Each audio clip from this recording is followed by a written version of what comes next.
తెల్లారగట్ట కొంప మునిగిపోతున్నట్టుగా లేపి చచ్చావు. వద్దు మర్రు అంటే తలంటి పోసి తగలడ్డావు.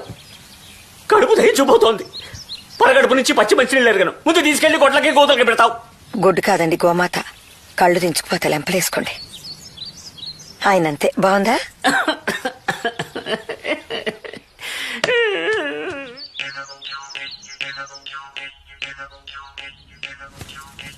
కడుపు కాస్త మాడితే 2 ముద్దలు ఎక్కువ తింటారని.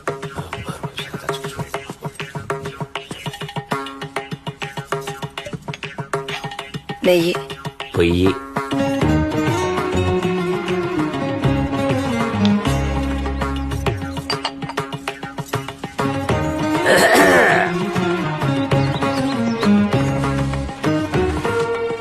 అద్భుత